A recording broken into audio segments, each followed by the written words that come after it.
فل ومعنا هجن فيه أصل نقوى من خيار الركاب صبيان يا كبار الشيم هي وابجينا ديار اللي لهم بصم. السلام عليكم ورحمة الله وبركاته وعن ونكسن سود هذا مركلة ولكن ساعد حاجادا وما أنت يدين وضع برنامج آديات وحساب بدن واحد بغل جرتين ترتن كقروح ذا قبلها ترتن كقروح ذا فرضها يوحي لمده ما أنت وترتن كقروح ذا جيلة أرنتن كسبسن ترتن كقروح ذا جيلة أو سجارة لو قبطي ودن كسعودي جا أهنا متسند لا سيد أي ورينيان إذا عدو رتي وحيابها لياب كله أرمهم كسبسن أما قصية أما سوشيال ميديا نصوب بندقي la yaab kale aba waxa kamid ah in astaamaha ama xulashada ama waxyaabaha lagu xulanayo geelan ama quruxda ay dabcan ay kamid yihiin in neefku leeyahay furbiyo dheer haddana dheeraantooda ku darsaday inay soo foorsadaan inuu neefku leeyahay san weyn oo sankiisu yara weyn yahay inuu neefku leeyahay kurus dheer ama kuruskiisu uu yahay mid dabcan toosan haddana qotomo uu yahay runtii guud ahaan waxyaabahaas aan idin sheegay waxay kamid yihiin astaamaha lagu xulanayo ama quruxda lagu tartamayo waa astaamahaas hadda idin dulmaray waxaa kaloo la yaab leh in xusana u baahan dadka ka soo qayb galayay ama geeliya ka soo qayb galaya tartankaas dadkii watay ama tartankaas ka qayb galaya qaarkood ay geeloodeen dabcan ku soo mudeen cirbada loo yaqaan botox oo yani dabcan loogu talagalay geela xoolaha dabcan loo isticmaalo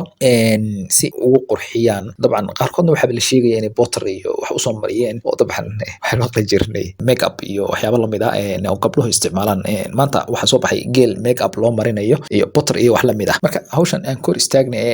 yani wakaalada Sacuudiga wararka warinaysa in ay ugu yaraan 30 ilaa 40 neef oo geel ah in u dhaxaysa qiyaastii laga reebay kadib markii yani la ogaaday in geelaas aysan ahayn geel si saxan tartanka uga qayb qaadanaya ay yihiin dabcan geel yani lagu soo muday cirbadan hadda idiin soo sheegay qaarkoodna dabcan soo mariyay rinji oo yani midabkoodii saxda ahaa aysan kaga soo qayb galin tartanka waliba waxaa jirta in khubaro caafimaad ay geelan si gaar ah u baarayaan oo neef walba dabcan la marinayo machine yani scan ah la marinayo baaritaan adagna lagu sameynayo si looga taxadaro in meesha qash uu soo dhaxgalo ama neef si gaar ah loo soo naashnaashay ama make up loo soo mariyay uusan meesha dabcan uga soo dhaxbixin hortii waa arrimo la yaab leh bal aan kursiga soconay waxa kaloo arrimaha la yaab kale kamid ah oo geelan la tartansiinayo dabcan saxaafadu inta badan soo bandhigayso ama soo xiganayso in yani maamulku neefkii qaada tartanka quruxda ama yani guuleystaha dabcan 66 milyan oo doolarka Mareykanka lagu abaalmarinayo runtii waa arrimaha kale cajiibka ah ama gariibka ah oo dabcan aad la yaabayso warinayaan dhamaan telefishinadu iyo idaacado runtii tartankanna waa tartan sanadla ah oo sanad walba la qabto waxaana ka qayb gala runtii geel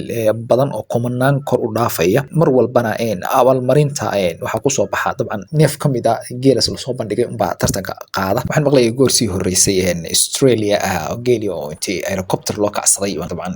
leeyahay la walaynaya oo qaarkood waliba la laayay leeyahay dhibaato ku yahay oo dabcan waa arrimo la yaab leh iska daa Sacuudigana iska bada in la laayay qadashadiisa markii laga yimaado iyo isticmaalkiisa iyo cunistiisa iyo caanihiisa marka laga yimaado dabcan quruxdiisa ba yani malaayiin dollar lagu bixinaya neefka quruxdiisa iyo shakligiisa soo yaalaba malaayiin lagu bixinaya runtii waxyaabaha la yaab kale dhacaya way kamid yihiin waxa kaloo kamid ah arrimaha la yaabka leh in tartankan lagu casumay boqorro madaxweynayaal dad khubaro ah oo ka kala yimid guud ahaan caalamul carab ka kala yimid iyo waliba safiiro badan oo ka kala socda tobaniyo wadan oo caalamka ah sidoo kale waxyaabaha muhiimka ah waxa kamid ah in maalqabeeno fara badan ka soo qayb galeen oo carab iyo ajaanib intaba isugu jirta laguna casumay laakiin waxyaabihii la yaabka lahaa kamid ahayd dadkii geeloodu dabcan ka qayb galaya tartanka in ay qaarkood u soo mariyeen indhakuul qaarkood ay yani rooseeto ama balkan xinaha loo yaqaano u soo mariyeen qaarkood inay make up u soo sameeyeen qaarkood inay yani geeli u soo xiireen qaar dabcan kood ay yani color soo mariyeen yani waxooga muuqaalkooda ku soo iftiimaya ama ku soo baxayo dabcan waxyaabaha kale oo la yaab kale ba waxay tahay dhammaan tilmaamihii ama waxyaabihii hablaha marka la guursanayo ama la raadsanayo ama inanku dabcan u haasawa tagayo oo ka eegi jiray in yani laga eegayo geelas tartanka ka qayb qaadanaya waxaa kamid ah tusaalahan in laga fiirinayo bishimaha oo kale ama dibnaha hadba sida u taqaan, in laga fiirinayo kuruska oo kale, in laga fiirinayo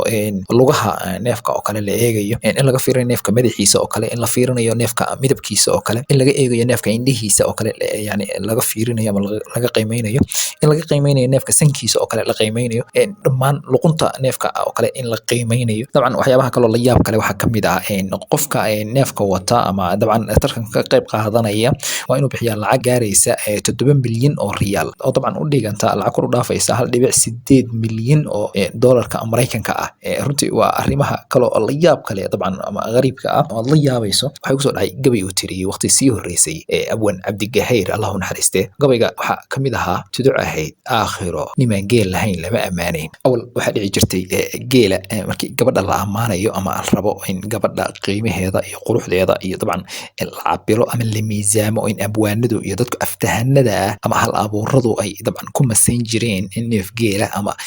faras ay ku masayn jireen ama tilmaami jireen quruxda gabadha ama luqunteeda ama lugaheeda ama dhererkeeda ama indhaheeda ama sunniyaheeda ama qaabkeeda ay ku masayn jireen neef geela ama faras ay ku masayn jireen. laakiin maanta geelii oo gabara ayaan hortaagan baan dhihi karnaa. runtii waa arrimaha la yaab kale ee dhacaya. waa walaalkiin saacid xaaji aadan oo idin leh mar kale waad ku mahadsan tahay daawashadaada. fadlan muuqaalku hadduu ku qanciyey sii sheergaree